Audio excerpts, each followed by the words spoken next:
ভাই দুইটা সিঙ্গারা দেন, কালকে টাকা দিয়ে দিমুনে। কি রে প্রেমিস, তুই আমাদের কলেজে পড়ালেখা কইরা তুই ফুটপাতে এসে 20 টাকা সিঙ্গারা খাইতেছস, তাও আবার বাকিতে? আহারে, তোর জন্য আমার অনেক কষ্ট হয়। আচ্ছা চল তুই আমার সাথে, আমি তোরে আজকে একটা 5 স্টার হোটেলে নিয়ে খাওয়ামু। প্রিমিস গরিব হওয়ার কারণে কলেজের ছেলেমেয়েরা প্রিমিসকে নিয়ে অনেক মজা করে, অপমান করে। আজকে কলেজের একটি বড়লোক মেয়ে বিলকিস প্রিমিসকে বাকিতে সিঙ্গারা কিনতে দেখে ফেলে, আর সেটা দেখে সে প্রিমিসের সাথে মজা নিতে থাকে আর অপমান করতে থাকে। প্রেমিস, মানলাম তুই গরিব ফকির, তো কি হইছে, আমার কাছে তো অনেক টাকা আছে, প্রতিদিন কুত্তারে খাওয়াই, আজকে তরে খাওয়ামু। আমি তোরে যেই রেস্টুরেন্টে নিয়ে যাইতাছি এইটা তুই জীবনে চোখেই দেখোস নাই। বিলকিস প্রিমিসকে যে রেস্টুরেন্টে নিয়ে যাবে সেটার নাম শুনে প্রিমিস রাজি হয়ে যায়। প্রিমিসের কোনো ধারণাই ছিল না ওই রেস্টুরেন্টে যাওয়ার পর যে কি একটা ঝাটকা খেতে হবে, কারণ এই রেস্টুরেন্টের মধ্যে বিলকিসের বয়ফ্রেন্ড বসেছিল আগে থেকেই। বিলকিস, এই প্রিমিস তোমার সাথে কি করে? এই ফকিররে তোমার সাথে রেস্টুরেন্টে কেন নিয়ে আইছো? আজকে কুত্তার জায়গায় এই ফকিরনের পোলা প্রিমিস রে কি খাওয়াইবা নাকি? শান বেবি, এমনিই নিয়ে আসছি ওরে, ওই দেখুক আমাদের মতো বড় লোকেরা কত দামি রেস্টুরেন্টে খাওয়া দাওয়া করি, ওই বুঝুক ওর কোনো ক্ষমতাই নাই আমাদের সাথে মিশার। ও যে কয় টাকা মাসে কামায় তত দিয়ে রেস্টুরেন্টে একবেলা খাবারও পাওয়া যাবে না। আচ্ছা তুমি আমার এখানে এসে বসো, আমি ওয়েটারকে ডাক দেই। এ ওয়েটার, এদিকে আসো। এরপর ওয়েটার তাদের অর্ডার নেওয়ার জন্য আসে। আজকে আমরা প্রেমিসের জন্য স্পেশাল কিছু অর্ডার করব, জীবনে তো খাই নাই এগুলা। আরে প্রিমিস চৌধুরী সাহেব, আপনি এখানে? স্যার আমি আপনাকে দেখি নাই, সরি স্যার, আমাকে মাফ করবেন। প্রিমিসকে দেখে ওয়েটার আশ্চর্য হয়ে যায় আর ওইখান থেকে চলে যায়, কিন্তু বিলকিস আর বিলকিসের বয়ফ্রেন্ড এটা দেখে একেবারে অবাক হয়ে যায়, আর তারা দুজনেই বুঝতে পারে না ওখানে কি হলো। প্রেমিস, তোমার এই ওয়েটার চৌধুরী স্যার কেন বললো? তার মানে কি তুমি এই হোটেলে আগেও আসছো? খুব তাড়াতাড়ি সব বুঝতে পারবে। কিছুক্ষণ পরে ওয়েটার 50,000 টাকা দামের একটা কোল্ড ড্রিঙ্কস নিয়ে আসে ওখানে আর বলে, চৌধুরী স্যার, এই যে নেন আপনার ফেভারিট কোল্ড ড্রিঙ্কস। এত দামি কোল্ড ড্রিঙ্কস? এই প্রিমিস, এত দামি কোল্ড ড্রিঙ্কস এর বিল কি তোর আব্বু দিব নাকি? এটা শুনে প্রিমিস একটু হাসতে থাকে, আর ঠিক তখনই ওয়েটার বলে, প্রিমিস চৌধুরী স্যারের বিল দেওয়ার কোনো দরকার নাই।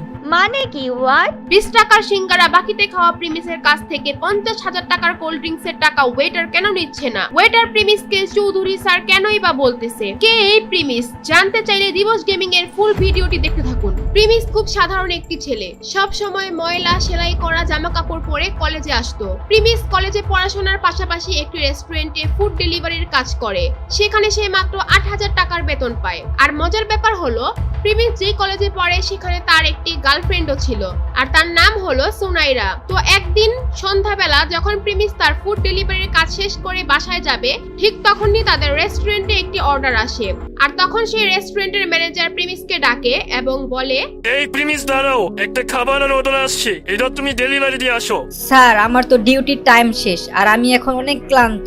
কলেজ থেকে ফিরে এখনো কিচ্ছু খাই নাই, আমার কলেজের অ্যাসাইনমেন্টও বাকি আছে। স্যার আপনি এই অর্ডারটা অন্য কাউরে দিয়ে ডেলিভারি করায় দেন। তোমার তো সাহস কম না, তুমি আমার মুখের উপর তর্ক করো। আমাদের বাকি ফুড ডেলিভারি বয়েরা এখন বিজি আসছে, এটা তোমারই এখন দিতে হবে।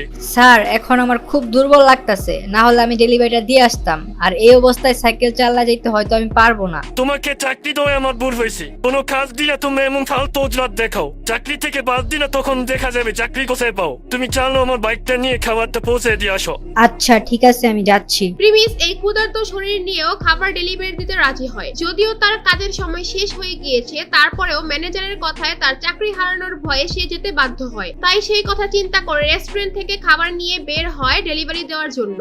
A few moments later. আরে কত সুন্দর বাইক! ইস, এরকম একটা বাইক যদি আমার থাকতো, এই বাইক দিয়ে সোনাইরাকে নিয়ে ঢাকা শহরে অলিতে গলিতে নিয়ে ওকে ঘুরতাম। সুনাইরা হচ্ছে প্রিমিসের গার্লফ্রেন্ড, আর সুনাইরা বাইক অনেক পছন্দ করে। প্রিমিস যেহেতু সুনাইরাকে অনেক ভালোবাসে, সে তার বেতনের টাকা থেকে যখনই কিছু টাকা বাঁচাতে পারে সুনাইরার জন্য গিফট কিনে নিয়ে আসে। প্রিমিস মনে করে সুনাইরা তার পাশে সারা জীবন থাকবে। সুনাইরা প্রিমিসকে অনেক ভালোবাসে, এটাও সে মনে করে। আর তারপর প্রিমিস ফুড ডেলিভারি দেওয়ার জন্য তার গন্তব্যে পৌঁছে যায়, আর সেটি ছিল একটি দামি হোটেল। হোটেলের ভিতর যখনই রুমে নক করে, আর তখন ভিতর থেকে দরজা খুলে দেয় একটি মেয়ে। সেই মেয়েটি আর কেউ নয়, সেটি ছিল প্রিমিসের গার্লফ্রেন্ড সুনাইরা। আরে সোনাইরা, তুমি এখানে কি করতেছো? তোমার সকাল থেকে মেসেজ দিতাছি, ফোন দিতাছি, কোনো রিপ্লাই নাই। আচ্ছা ওয়েট, তুমি কি খাবার অর্ডার দিছো? আর তুমি হোটেলে কি করতেছো তোমার বাসায় রাইখা? এই ডেলিভারি বয়ের সাথে তো কিসের কথা? আরে প্রিমিস দেখি আমাদের কলেজে পড়ালেখা করে সেই ছেলে এখন ফুড ডেলিভারি বয়।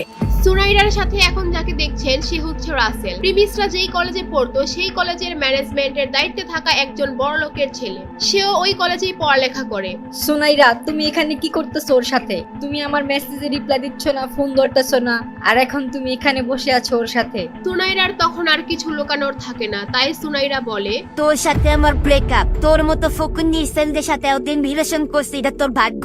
তোর তো একটা বাইক কেনার সামর্থ্য নাই, আমাকে কোথাও ঘুরতে নিয়ে যাস না। তোর মতো ফকিনের পোলার সাথে কে রিলেশন রাখবে রে? প্রিমিস সুনাইরার কথা শুনে যেন তার মাথায় আকাশ ভেঙে পড়লো। প্রিমিস সুনাইরাকে নিয়ে এত স্বপ্ন দেখতো, আর সেই সুনাইরা তার সাথে এই কাজ করলো। প্রিমিস একদম নীরব হয়ে ওইখান থেকে চলে আসতে থাকে। সারাদিন না খাওয়া, তার মধ্যে এত বড় ধাক্কা, সে একদম ভেঙে পড়ে। আর ঠিক তখনই কাহিনীতে আসে নতুন টুইস্ট। তার ফোনে একটি মেসেজ আসে, আর সেখানে লেখা থাকে প্রিমিস চৌধুরী আজকে থেকে তার অভাবী জীবন থেকে মুক্ত, আর তার ব্যাংক অ্যাকাউন্টে 500 কোটি টাকা অ্যাড হয়েছে, এবং সে তার পরিবারের গরিবী পরীক্ষায় পাশ করেছে। আপনারা হয়তো ভাবছেন এটা আবার কিসের পরীক্ষা। চৌধুরী ইন্ডাস্ট্রির একমাত্র ছেলে ছিল প্রিমিস। তাদের চৌধুরী পরিবারের একটা নিয়ম ছিল, তাদের পরিবারের ছেলেদের তারা ছোটবেলা থেকেই সমস্ত সম্পত্তি ও টাকা পয়সা থেকে বঞ্চিত করে দেয় এবং গরিব অবস্থায় ছেড়ে দেয়। একটা সময় গিয়ে যখন তাদের 21 বছর বয়স পূরণ হয়, তখন তারা তাদের সমস্ত সম্পত্তি ফিরে পায়। আর সেই দিনটি ছিল আজকে। কি হবে এখন? কি করবে এখন প্রিমিস? কি হতে যাচ্ছে প্রিমিসের সাথে?